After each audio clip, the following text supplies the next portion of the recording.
नमस्कार दोस्तों, मेरा नाम है संजीव और आज हम लोग सीखेंगे पाइथन का फंडामेंटल। अभी जो लास्ट हम लोगों ने वीडियो बनाया था, जो देखा था, उसमें हम लोगों ने पाइथन को इंस्टॉल करना सीखा। पाइथन के हम लोगों ने जो मोड थे काम करने के वो देखे, इंटरेक्टिव मोड और हमारा जो स्क्रिप्टिंग मोड होता है वो दोनों देखा। आज हम लोग देखेंगे पाइथन के बेसिक्स। जो हमारी प्रोग्रामिंग लैंग्वेज अब शुरू होती है वो हम पाइथन के बेसिक्स देखेंगे। एक छोटा सा प्रोग्राम हम लोगों ने तो उस दिन बनाकर देखा ही था। तो पाइथन का अगर हम इंट्रोडक्शन की बात करें तो हमें इनपुट आउटपुट और प्रोसेस देने के लिए करने के लिए एक प्रोग्राम तो लिखना ही पड़ेगा। प्रोग्राम हम लिखेंगे, इनपुट करेंगे, आउटपुट देंगे और प्रोसेस करेंगे। उसके लिए हम लोगों को एक किसी न किसी हाई लेवल लैंग्वेज में इंस्ट्रक्शंस लिखने पड़ते हैं। उन इंस्ट्रक्शंस को हम लोग बोलते हैं प्रोग्राम, और वो प्रोग्राम लिखने के लिए हम लोग आज पाइथन का प्रयोग करेंगे। तो program is a group of instruction which controls processing. Program क्या है कि एक इंस्ट्रक्शंस का एक ऐसा कलेक्शन होता है जो हमारी प्रोसेस को कंट्रोल करता है। कब इनपुट लेना है, कब आउटपुट देना है, कब किस तरीके से हमें काम करना है, ये हमारा प्रोग्राम बताता है। In other words, base for process is the program. जो हमारा प्रोसेस का जो बेस है वो प्रोग्राम होता है। अब हमें यही सीखना है कि किस तरीके से हम इसको करेंगे। तो इस चैप्टर में हम लोग देखेंगे कि पाइथन में जो जो चीजें यूज होती हैं, उसका कैरेक्टर सेट, उसके टोकन्स, उसके एक्सप्रेशन, स्टेटमेंट्स और इनपुट किस तरीके से काम करते हैं। तो आइए शुरू करते हैं हम लोग अपना जो पाइथन का जो अगला जो हमारा पड़ाव है। पाइथन का जो कैरेक्टर सेट है, कैरेक्टर सेट का मतलब जैसे आप अल्फाबेट सीखते हैं ना किसी भी लैंग्वेज में, अल्फाबेट्स क्या होती हैं कि यूज होने वाली सिंबल्स, किसी भी भाषा में प्रयोग होने वाले सिंबल को हम लोग कहते हैं अल्फाबेट या कैरेक्टर सेट। तो जैसे आपकी अंग्रेजी भाषा है तो उसमें आपके ABCD और जो भी आप डिजिट्स यूज करते हैं, जो भी सिंबल्स यूज करते हैं, जो भी पंक्चुएटर्स यूज करते हैं, वो सब उसके एलिमेंट्स कहलाते हैं, कैरेक्टर सेट कहलाता है। हिंदी के अपने अलग कैरेक्टर सेट है। तो कैरेक्टर सेट क्या है कि किसी भी स्पेसिफिक लैंग्वेज के लेटर्स और जितने भी साइन हम लोग यूज करते हैं, स्पेशल सिंबल्स यूज करते हैं, these are known as character set. तो पाइथन का जो कैरेक्टर सेट है उसमें आप देखिए तो A से लेकर कैपिटल A, कैपिटल से लेकर कैपिटल Z तक, स्मॉल a से लेकर स्मॉल z तक, डिजिट में 0 से 9 यूज करते हैं। स्पेशल सिंबल में आप जो देखिए, ये जो स्पेशल सिंबल की लिस्ट बनी हुई है ये आप यूज करते हैं, जिसमें आपका प्लस, माइनस, स्टार, ब्रैकेट, जितने भी सारी चीजें हैं ये सब कैरेक्टर सेट के अंतर्गत आती हैं। व्हाइट स्पेसेस जिसमें आप blank space, tag, carriage return, ये सारी चीजें रखते हैं। और भी आपके ढेर सारे कैरेक्टर्स हैं जो पाइथन सपोर्ट करता है, जो कि आपके यूनिकोड और आस्काई को लेकर आप यूज करते हैं। तो अगला है हमारा tokens. What is token? Token क्या है कि किसी भी प्रोग्राम में यूज होने वाली सबसे छोटी जो इकाई है वो हमारी टोकन कहलाती है। जैसे आपने पार्ट्स ऑफ स्पीच सुना होगा कि अगर एक सेंटेंस लिखा है he is going to school, तो he is a subject, is a helping verb, going is your verb and to और जो आपका स्कूल है वो आप एक तरीके से ऑब्जेक्ट मान लीजिए। तो इस तरीके से यहाँ पर भी हर शब्द की अपनी अलग कैटेगरी है। तो उनमें से सबसे पहले आता है कीवर्ड। जो आप ये कीवर्ड देख रहे हैं, सबसे पहले कीवर्ड आता है। कीवर्ड का मतलब वो रिजर्व वर्ड होते हैं जो हमारे प्रोग्राम में फिक्स होते हैं, उनको हम अपने लिए आइडेंटिफायर के तौर पे यूज नहीं कर सकते। अभी हम कीवर्ड के बारे में जानेंगे। ऐसे करके कीवर्ड, आइडेंटिफायर, लिटरल, ऑपरेटर्स और पंक्चुएटर्स, ये पांचों प्रकार के टोकन होते हैं जो हमारे पाइथन में यूज होते हैं। तो हम एक एक करके इनको पढ़ते हैं। सबसे पहले हम लोग पढ़ते हैं keywords. Keyword are those words which provide some special meaning for your compiler, interpreter, sorry I am saying compiler, Python uses interpreter. तो इंटरप्रेटर के लिए जो स्पेशल मीनिंग है वो हमारे कीवर्ड देते हैं। These are reserve words which can not be taken by us for our identifiers and these can not be used as identifier, variable name और एनी अदर पर्पस। हम इनको यूज नहीं कर सकते, इनका एक स्पेशल यहाँ पर मीनिंग होता है। अवेलेबल कीवर्ड जो पाइथन में है उनकी लिस्ट आपके सामने ये दी हुई है। ये वो वर्ड्स हैं जिनको हम अपने लिए यूज नहीं करेंगे, इनका नाम हम वेरिएबल के लिए प्रयोग नहीं करेंगे। आप इसका बहुत ध्यान रखिएगा। ये लिस्ट आपको बुक में दी हुई है, आप चाहो तो इसका स्क्रीनशॉट लेकर इसको यूज कर सकते हैं। अगला है आइडेंटिफायर। ये वो बिल्डिंग ब्लॉक होते हैं कह लो, या वो नाम होते हैं जो हम अपनी तरफ से देते हैं। मान लीजिए हम कोई एक वेरिएबल दे रहे हैं, उस वेरिएबल का हम कुछ नाम रखना चाह रहे हैं, तो वो जो नाम होगा वेरिएबल का, that will be the identifier. Identifier देने के कुछ नियम है कि identifier may not be identifier can be a combination of letters and numbers, but it must be started with a letter. Identifier can not be started with a number. Identifier can be started only with a letter और underscore. तो वही यहाँ पर नियम में लिखे हुए हैं। आइडेंटिफायर में आप स्पेस नहीं दे सकते, जैसे फर्स्ट नेम आप पूरा आइडेंटिफायर विद स्पेस नहीं दे सकते। अगर आपको देना है फर्स्ट नेम तो फर्स्ट विदाउट स्पेस नेम आपको वहां पर लगाकर देना पड़ेगा। तो ये उसके कुछ कैरेक्टरिस्टिक हैं कि हमारा आइडेंटिफायर किस तरीके का होगा। आप कितने भी लाइन का, कितने भी अक्षरों का आप आइडेंटिफायर दे सकते हैं। स्पेस नहीं अलाउड है, स्पेशल सिंबल कोई भी अलाउड नहीं है, सिर्फ एक स्पेशल सिंबल अलाउड है, वो भी है हमारा अंडरस्कोर, बस वही आप इसमें यूज कर सकते हैं। तो यही सारे इसमें नियम कायदे कानून लिखे हुए हैं और कौन कौन से वैलिड आइडेंटिफायर हैं और कौन कौन से इनवैलिड आइडेंटिफायर, उनकी यहाँ पर लिस्ट है। इन्हीं के साथ आप एग्जांपल देखकर समझ सकते हैं कि हम किन आइडेंटिफायर्स को यूज कर सकते हैं या किस तरीके से हम आइडेंटिफायर डिक्लेयर कर सकते हैं और कब हम आइडेंटिफायर डिक्लेयर नहीं कर सकते, वो एरर देगा। ठीक है, तो you can see this list last में जो आपको दी हुई है। लिटरल या कह लीजिए वैल्यूज, जैसे हमने लिखा a इक्वल टू 10, तो a is your identifier, equal is your operator and 10 is your literal. जो आप लिटरल ऊपर देख रहे हैं, literal means the value part. If I am having some expression like a equal to 10, जैसे मैं आपको यहां पर लेकर चलता हूं, ये यहां पर आकर आ जाते हैं और यहां पर ये हमारा पूरा प्रोग्राम दिया हुआ है। इस प्रोग्राम में से मैं थोड़ा सा हिस्सा हटा देता हूँ, उसको पूरा मैं हटाता हूँ और यहाँ पर मैं लिखने की कोशिश करता हूँ a equal to 10। Then this 10 is your literal. जो आप ये 10 देख रहे हैं, this 10 is your literal, this a is your identifier, this और equal to is your operator. तो ऐसे ही अगर मैं इसमें लिखूं 10.5, दिस इज ऑल्सो लिटरल, लेकिन ये लिटरल का टाइप दूसरा हो गया। पहले वाला जो 10 था वो लिटरल था आपका इंटीजर लिटरल, ये वाला जो लिटरल है वो आपका हो जाएगा फ्लोट लिटरल। ऐसे ही अगर मैं इसमें कुछ नाम देना चाहूं तो आप नाम ऐसे दे दीजिए, तो ये आपका स्ट्रिंग लिटरल बन गया। Now this will be a string, fine. तो ऐसे ही करके हम लोग जो अपना लिटरल्स हैं उनको हम आइडेंटिफाई कर सकते हैं। तो कितने तरीके के लिटरल हो गए हमारे? स्ट्रिंग लिटरल, जैसे कोई नाम, न्यूमेरिक लिटरल जैसे आपने ये दिया, ये इंटीजर लिटरल, फ्लोट लिटरल और कॉम्प्लेक्स लिटरल यहाँ पर भी सपोर्ट करता है पाइथन। बूलियन लिटरल में आपका ट्रू और फॉल्स आता है, ये दो लिटरल और सपोर्ट करता है पाइथन। एक स्पेशल सिंबल और ये स्टोर करता है अपने पास नन, नन मतलब नथिंग। और लिटरल के कलेक्शंस जो लिस्ट हैं, टपल है, ये हम आगे पढ़ेंगे, वो कलेक्शंस को भी सपोर्ट करता है। इतने सारे आपके लिटरल जो हैं वो पाइथन सपोर्ट करता है। उसके बाद अगर हम बात करें स्ट्रिंग लिटरल्स की, तो स्ट्रिंग लिटरल हमारे 3 तरीके से हम यहाँ डिफाइन कर सकते हैं। आप गौर से देख रहे होंगे इसमें, तो एक सिंगल लाइन और एक मल्टी लाइन, 2 तरीके के आप दिखा सकते हैं और 3 तरीके से दे सकते हैं, सिंगल कोट के साथ, डबल कोट के साथ और ट्रिपल कोट के साथ। तो इन सब की अपनी अलग अलग महत्ता है, कहाँ हम सिंगल कोट यूज करेंगे, कहाँ डबल कोट यूज करेंगे।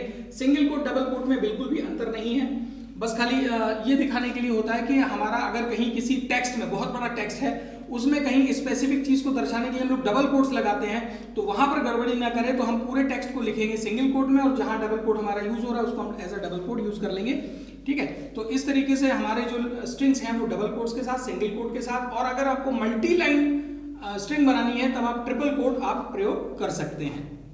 इस तरीके से आप देखिए मल्टी लाइन अपने कमांड्स बना सकते हैं, मल्टी लाइन स्ट्रिंग बना सकते हैं, या आपका दूसरा तरीका ये हो गया।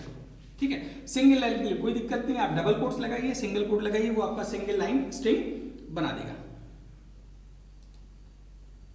न्यूमेरिक लिटरल में हमारे देखिए यहाँ पर 3 तरीके से दिए हुए हैं, इंट दिया है, फ्लोट दिया है, कॉम्प्लेक्स दिया हुआ है। इंट तो आप सब लोग समझते होंगे कि आपका डेसिमल नंबर, ये आपका कंप्लीट नंबर होता है ना, तो ये ऑक्टल भी हो सकता है, हेक्साडेसिमल भी हो सकता है, इंटीजर भी हो सकता है, तो वो आपको पूरी यहाँ पर ये लिस्ट दी हुई है। ये देखिए किस तरीके से आपको ये दिखा रहा है। फ्लोट में आपका इस तरीके से आप दे सकते हैं, चाहे तो आप उसको फ्रैक्शनल फॉर्म में दे सकते हैं, चाहे आप उसको एक्सपोनेंशियल फॉर्म में दे सकते हैं, जो आपकी 10 की पावर के रूप में आपका लिखा जाता है। और कॉम्प्लेक्स में आप यहाँ पर ध्यान दीजिएगा, इसमें ये जे नहीं है, यहाँ पर ये आई नहीं है, यहाँ पर है जे। पाइथन में ये चीज जे होती है। रुकिएगा 1 मिनट, मैं इसको ठीक कर देता हूँ भी। हाँ, ये जे आ गया। इस तरीके से आप अपना ये कॉम्प्लेक्स नंबर देते हैं। ठीक है, आई नहीं है। और जो आप वेबसाइट से डाउनलोड करेंगे उसमें भी आप करेक्ट कर लीजिएगा कि उसमें आई नहीं है, जे चलता है। 3+5j या a+bj करके आप इसको दे सकते हैं पाइथन में आपके जो कॉम्प्लेक्स नंबर्स हैं। बूलियन लेटर में देखिए आपका ट्रू और फॉल्स दो तरीके से यूज होता है। a इक्वल टू ट्रू लिख दिया तो a में अब ट्रू स्टोर हो गया और ये इसका जो डेटा टाइप हो गया वो हो गया आपका बूलियन। ऐसे स्पेशल लेटर में आपका हो जाएगा नन। नन को भी आप स्टोर करवा सकते हैं किसी भी वैल्यू में, जिसका मतलब होता है कुछ नहीं, उसमें कुछ स्टोर नहीं होगा। ऑपरेटर क्या है कि ऑपरेटर वो स्पेशल सिंबल होता है जो बताता है कि कौन सा ऑपरेशन किया जाना है। फिर से मैं आपके पास इस तरफ आता हूं, जैसे आप यहां पर देखिए a इक्वल टू संजीव, तो इसका मतलब क्या हो रहा है, ये संजीव जो है वो a में शिफ्ट हो रहा है। शिफ्ट होने का काम कौन करवा रहा है, ये इक्वल करवा रहा है। This is your assignment operator. अगर आप लिखते हैं यहां पर, ये मैं ऐसे लिखना दिखाऊं, अगर मैं यहां पर लिखूं c इक्वल टू a+b, तो यहां पर देखिए जो c है वो एक आइडेंटिफायर है। इक्वल का मतलब ये हुआ कि a और b जुड़ के आपको c में शिफ्ट होगी, तो शिफ्ट होने का काम इक्वल करवा रहा है। a और b के बीच में कौन सा ऑपरेशन होना है, जोड़ने का ऑपरेशन होना है, एडिशन का ऑपरेशन होना है। So this plus is a symbol which defines that there will be a addition between two numbers, मतलब these two numbers will be added. तो ऐड होने का जो ऑपरेशन है वो किससे रिप्रेजेंट हो रहा है, प्लस सिंबल से रिप्रेजेंट हो रहा है ना। So this plus symbol is your operator. This is defining that plus operation is going to be happen, addition is going to be happen. So we can say that operator is a symbol which represents the operation to be done between the operands. Operands के बीच में क्या operation किया जाना है ये हमारे operators दिखाते हैं। तो ऑपरेटर्स जो होते हैं वो भी कई कैटेगरी में हमारे पाइथन में हैं, तो उनको भी हम एक एक करके देखते हैं। फिलहाल तो एक एग्जांपल जो आपने समझा था वो मैंने यहाँ पर इस तरीके से दिखा के रखा हुआ है। और अब हमारे अगले उसके टॉपिक की तरफ आते हैं। कितने तरीके के हमारे जो ऑपरेटर्स हैं वो यहाँ पर डिस्प्ले किए गए हैं। यूनिरी ऑपरेटर का मतलब एक ऑपरेंड पे काम करने वाले जो ऑपरेटर्स होते हैं वो हमारे यूनिरी ऑपरेटर कहलाते हैं। यूनिरी प्लस, यूनिरी माइनस, किसी भी नंबर के आगे आप माइनस लगा दो तो उसकी वैल्यू उतनी घट जाती है, मतलब प्लस में तो पहले 0 तक आएगा फिर माइनस में वहां तक जाएगा। तो ये अकेले के साथ भी काम कर सकता है, एक ऑपरेंड के साथ भी काम कर सकता है। That's why it is known as unary operator. अगर आप बाइनरी ऑपरेटर की बात करें तो उसके लिए दो ऑपरेंड चाहिए। जैसे हमने प्लस की बात की थी ना अभी, a+b, तो प्लस को काम करने के लिए दो ऑपरेंड चाहिए, a चाहिए और b चाहिए। सो ये हमारा हो गया बाइनरी ऑपरेटर। इसके बाद अगर आप बात करें कि इनके अंदर भी बहुत सारे बाइफरकेशंस हैं कि हमारा बाइनरी ऑपरेटर एक अर्थमेटिक ऑपरेटर होता है जो plus, minus, division, multiplication, slash और एक परसेंटेज, इनका यूजेस हम लोग धीमे धीमे समझेंगे आगे चल के। रिलेशनल ऑपरेटर जो दो नंबर्स के बीच में रिलेशन करवाते हैं, छोटा है बड़ा है इस तरीके के जो रिलेशन करवाते हैं वो हमारे रिलेशनल ऑपरेटर्स कहलाते हैं। रिलेशनल ऑपरेटर के बाद आपके लॉजिकल ऑपरेटर आते हैं जो लॉजिकल ऑपरेशन करते हैं, एंड और नॉट, ये तीन ऑपरेटर्स हैं, एंड ऑपरेटर, नॉट ऑपरेटर और ऑपरेटर, ये तीनों हमारे लॉजिकल ऑपरेटर कहलाते हैं। असाइनमेंट ऑपरेटर इक्वल टू हो गया हमारा, जो हमने अभी जिसके बारे में बात की थी। ऐसे बिटवाइज ऑपरेटर होते हैं। अभी बाकी के जो ऑपरेटर्स हैं वो क्या करते हैं, पूरी पूरी वैल्यू पे 10 में 5 जोड़ दिया है ना। अगर आप बिटवाइज ऑपरेटर के साथ काम करेंगे तो पहले 10 को बाइनरी में बदलेगा, 5 को बाइनरी में बदलेगा, फिर उनके बिट्स पर ये ऑपरेशन परफॉर्म करेगा, ये बिटवाइज ऑपरेटर कहलाते हैं। शिफ्ट ऑपरेटर जो आपके हैं ये डायरेक्शन करते हैं, मतलब इधर से इधर वैल्यू शिफ्ट करेंगे, इधर से इधर शिफ्ट करेंगे, तो ये हमारे शिफ्ट ऑपरेटर कहलाते हैं। आइडेंटिटी ऑपरेटर यहाँ पर बहुत इंपॉर्टेंट है, इज और इज नॉट। ये दो वैल्यूज को कंपेयर करता है और उनको चेक करता है कि दोनों सेम है कि नहीं। सेम है तो ट्रू रिटर्न करेगा, अदरवाइज फॉल्स रिटर्न करेगा। जैसे मैंने a इक्वल टू 10 लिखा और b इक्वल टू 10 लिखा, अगर मैं चेक करना चाहूं इफ a इज b तो ये ट्रू रिटर्न करेगा। ऐसे ही मेंबरशिप ऑपरेटर है कि हमारे पास कलेक्शंस होते हैं, कलेक्शन लिटरल होता है, लिस्ट है मान लीजिए, उस लिस्ट में ये पर्टिकुलर एलिमेंट है या नहीं है, इसके लिए हम ये ऑपरेटर यूज करते हैं, है ना। तो ये जब हम लोग आगे प्रोग्रामिंग पढ़ेंगे तब इसका वही बढ़िया से आपको यूज समझ में आएगा। अभी आप ये समझ लीजिए कि इतने तरीके के आपके ऑपरेटर्स होते हैं। फिर बात आती है पंक्चुएटर्स की, कि हमारे किसी भी प्रोग्राम में एक अर्थ देने के लिए हमारे पंक्चुएटर्स यूज होते हैं। दो अलग अलग चीजों को अलग करने के लिए हमारे पंक्चुएटर्स यूज करते हैं। किसी चीज को स्पेसिफाई करने के लिए एक पंक्चुएटर्स हम लोग यूज करते हैं। तो पंक्चुएटर्स क्या होता है कि एक तरीके के स्ट्रक्ट होते हैं। ये आपके स्ट्रक्ट मतलब कंस्ट्रक्ट, जो हमारे प्रोग्राम को बैलेंस करते हैं, उनके इंस्ट्रक्शंस को, उनके स्टेटमेंट्स को, कहाँ हमको दो वेरिएबल के बीच में स्पेस मतलब अलग करना है कि ये अलग तो कॉमा लगा देते हैं। लिस्ट बनानी हो तो हम स्क्वायर ब्रैकेट लगा देते हैं, अगर टपल बनाना हो तो ब्रैकेट लगा देते हैं। तो इस तरीके से ये हमारे पंक्चुएटर्स यूज होते हैं अलग अलग जगहों पर। पंक्चुएटर की बात करें, अगर हम पाइथन के प्रोग्राम का वो देखें, जो हमारा एक क्या बोलते हैं उसको, पाइथन का जो प्रोग्राम है वो इस तरीके से काम हो सकता है हमारा। हाँ, ये देखिए, ये सेट कर दिया। अब आप आराम से देखिए इसको कि जो हमारा पाइथन का प्रोग्राम है उसका भी अपना एक स्ट्रक्चर होता है। स्ट्रक्चर कैसे होगा कि आप देखिए कि सबसे पहले हम लोग किसी भी प्रोग्राम के बारे में कुछ जानकारी डालते हैं कि नीचे का जो कोड है वो किस लिए लिखा हुआ है। तो प्रोग्राम की डिटेल हम यहाँ पर दे देते हैं, जिससे हम लोग कहते हैं कमेंट लगाने के लिए हम लोग हैश सिंबल का प्रयोग करते हैं। उसके बाद हम लिखते हैं फंक्शन की डेफिनेशन, जो कि डेफ से शुरू होता है। डेफ हमारा फंक्शन बनाने के लिए यूज होता है। अगर नहीं बनाना तो आप ये सेक्शन हटा दीजिए। यहां से आपके प्रोग्राम की मेन बॉडी शुरू होती है, तो उसके लिए देखिए यहाँ पर एक हैश लगा दिया हुआ है। फिर आप इस तरीके से अपने प्रोग्राम का पूरा एग्जीक्यूशन लिखते हैं। अगर कोई आपका कंस्ट्रक्ट आता है बीच में, इफ आया, ब्लॉक आया कोई, तो ब्लॉक के लिए आप ऐसे इंडेंटेशन देते हैं। मतलब जैसे इफ आपने लगाया, इफ के बाद थोड़ा सा इंडेंटेशन दिया, this is known as indentation, this creates your block, एक ब्लॉक बनाता है, ठीक है। और इस तरीके से हम इस फंक्शन को कॉल कर सकते हैं। जो ऊपर जैसे फंक्शन लिया, फंक्शन को हम कॉल कर सकते हैं। इस तरीके से हमारे फंक्शन के ये कुछ मीन्स स्ट्रक्चर है, जिस स्ट्रक्चर में हम लोग अपना प्रोग्राम लिखेंगे। तो इसके बाद बात आती है हमारे पाइथन प्रोग्राम के स्ट्रक्चर की, जिसमें हम डिफरेंट चीजें लिखते हैं। अब हम सीधे आते हैं अपने प्रैक्टिकल वाले सेशन में। तो प्रैक्टिकल में हम लोग क्या करेंगे, बनाकर देखते हैं, चीजों को यूज करके देखते हैं अपने जो हमारा मीन्स पाइथन का जो प्रोग्राम है उसको हम किस तरीके से लिखेंगे। यहां पर हम कोड लिखेंगे और यहां पर हम इसका आउटपुट देखेंगे। तो मान लीजिए मैं यहां पर कुछ लिखने जा रहा हूं। आज हम लोग सिर्फ छोटे छोटे प्रोग्राम्स बनाएंगे, जिसमें हम लीनियर प्रोग्रामिंग करेंगे। मतलब ऊपर से नीचे तक सीधे चले आ रहे हैं, एग्जीक्यूशन में ना इधर जा रहे हैं ना इधर जा रहे हैं, सीधे प्रोग्राम्स, ठीक है। जैसा कि हम लोगों ने फ्लो चार्ट में पढ़ा था कि दो नंबर को जोड़ने का, तो अब मैं वो प्रोग्राम नहीं बना रहा। अब मैं एक छोटा सा प्रोग्राम ले रहा हूं यहाँ पर, जिसके लिए मैं यहाँ पर एक मैसेज दे देता हूं, हैश प्रोग्राम फॉर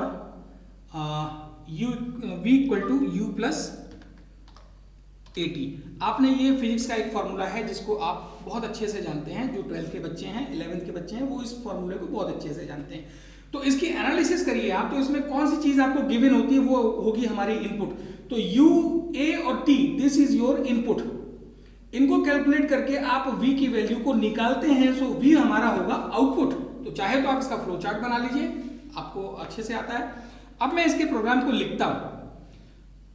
इनपुट लेने के लिए मुझे u में इनपुट लेने के लिए, जो मैंने आपको पहले वीडियो में बताया था कि मैं लिखूंगा u equal to int input और एंटर इनिशियल वेलोसिटी। ये मैंने प्रोग्राम इस तरीके से लिखा। इसको थोड़ा सा स्ट्रेच कर देता हूं ताकि आपको ये पूरा प्रोग्राम दिखे ऐसे, ठीक है। इसके बाद मैं क्या करता हूं, u इनपुट लेने के बाद अब मैं लूंगा a को इनपुट। तो आप चाहो तो इसी को ही कॉपी कर लो और पेस्ट कर दो, तो ज्यादा लिखना नहीं पड़ेगा। a को इनपुट लिया और इनिशियल वेलोसिटी की जगह मैं दे रहा हूं एक्सेलरेशन। एंटर, ऊपर एंटर की स्पेलिंग गलत हो गई थी, इसको मैं ठीक कर देता हूं।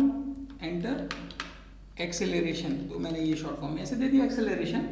इसके बाद मैं फिर से इसको पेस्ट कर लूंगा और अब की बार मैं ले लेता हूं टाइम। अब की बार मैं क्या ले लेता हूं, time.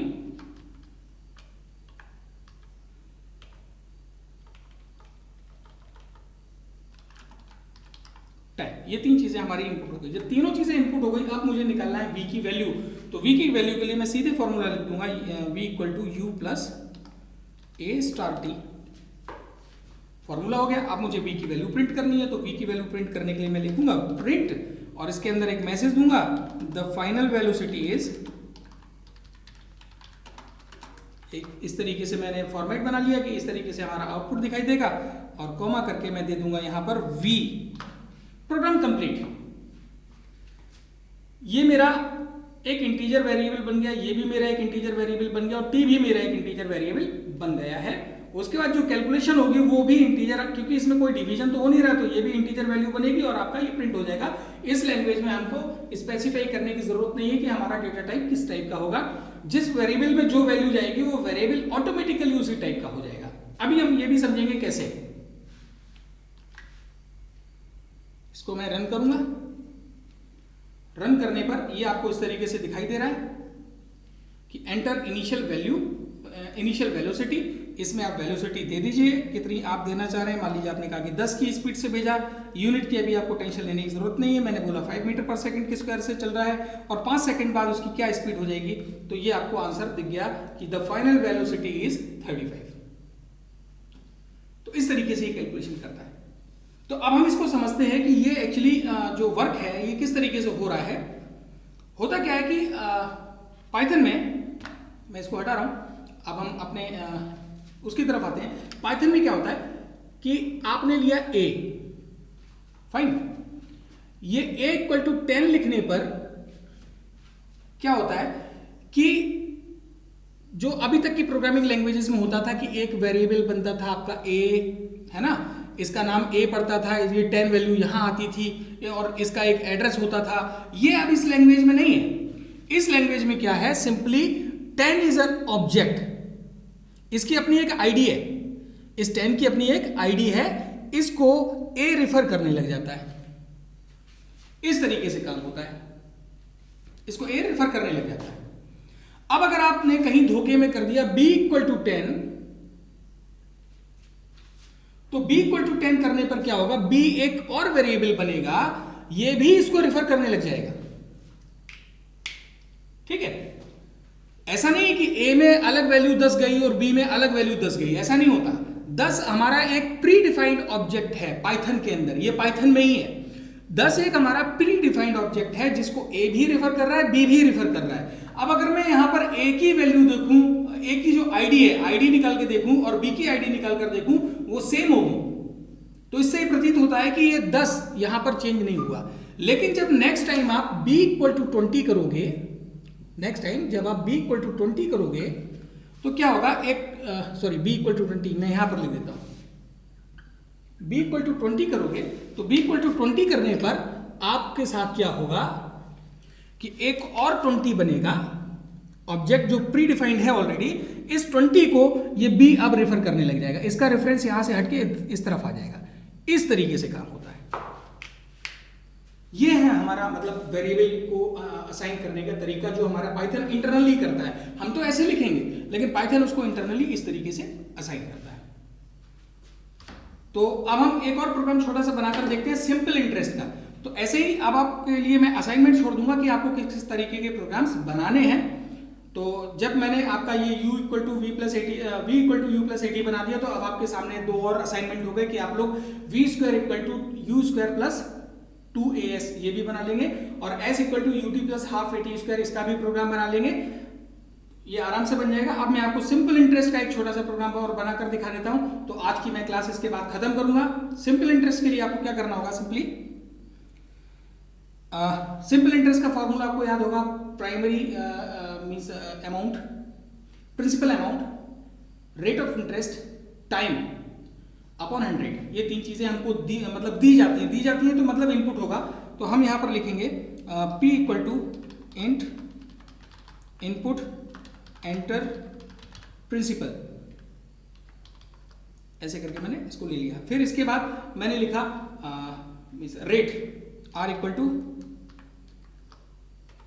int input enter rate of interest, मैं छोटा सा ही लिख लेता हूं, इतना ज्यादा लंबा नहीं लिखूंगा। t = int input enter time. ये तीनों को इनपुट करने के बाद अब आपको निकालना है सिंपल इंटरेस्ट। सिंपल इंटरेस्ट के लिए आप मान लीजिए ऐसा ही रखते हैं, ऐसा = आपने किया p × r × t अपॉन 100। ये आपका फॉर्मूला लग गया। इसके बाद अब आप क्या करेंगे, सिंपली प्रिंट करेंगे the simple interest is S, ये ब्रैकेट लगाया। अच्छा यहाँ पर मैंने ये ध्यान दिया होगा, ये नहीं लगाया था, इसको लगा दिया और कॉमा करके मैं लिख देता हूँ SI। ये आपका देखिए प्रिंट हो जाएगा। अब मैं इसको रन कर देता हूँ। ये रन किया, एंटर प्रिंसिपल मांग रहा है, तो 100 रुपये का 5% के दर से 10 महीने का या 10 साल का आपका जो ब्याज होगा वो 50 रुपये बैठता है। This is your simple interest. ठीक है, जो आप यहाँ पर देख रहे हैं ये आपका 50 रुपये का सिंपल इंटरेस्ट आ गया है। तो अब आपसे आशा करता हूँ कि आप छोटे छोटे प्रोग्राम एटलीस्ट ये सारे आप बना लेंगे। ठीक है, इसी तरीके से बनने हैं। तो कौन कौन से प्रोग्राम आप लोग बना लेंगे? V² प्लस एक तो V² वाला निकाल लिया, एक आपने डिस्टेंस निकालने वाला निकाल लिया, सिंपल इंटरेस्ट मैंने बता ही दिया। अब आपके सामने मेंसुरेशन के ढेर सारे एग्जांपल्स हैं आपके पास। मेंसुरेशन में आप लोग पढ़ते होंगे सर्किल के लिए एरिया, स्क्वायर के लिए एरिया, रेक्टेंगल के लिए एरिया, इन सब का एरिया के लिए जितने भी फॉर्मूले हैं इनके लिए आप प्रोग्राम बना चाहिए। उसके बाद जो आपके 3D ऑब्जेक्ट्स होते हैं, क्यूबॉइड, सिलेंडर, कोन और स्फीयर, इन सब के आप total area, surface area plus volume निकालने के लिए जितने प्रोग्राम्स हैं ये सब मिला के आपके लगभग 20-22 प्रोग्राम हो जाएंगे। इनको आप कंप्लीट बना लीजिए। तो अगले वीडियो में हम लोग पढ़ेंगे अब ब्रांचिंग, जिसमें हम लोग सीखेंगे कि इफ कैसे लगाते हैं, अपने प्रोग्राम में बाइफरकेशन कैसे लाते हैं। ये हम लोग अपने अगले प्रोग्राम में, अपने अगले वीडियो में पढ़ेंगे। तो आशा करता हूं कि आपको ये वीडियो पसंद आया होगा। आप लोग इस चैनल को लाइक करिए, सब्सक्राइब करिए और लोगों में इसको बांटिए, स्टूडेंट्स में इसको बांटिए ताकि उनको भी इसका फायदा मिले। तो अगले वीडियो तक के लिए मैं आपसे नमस्ते करता हूं। मेरा नाम है संजीव भदौरिया।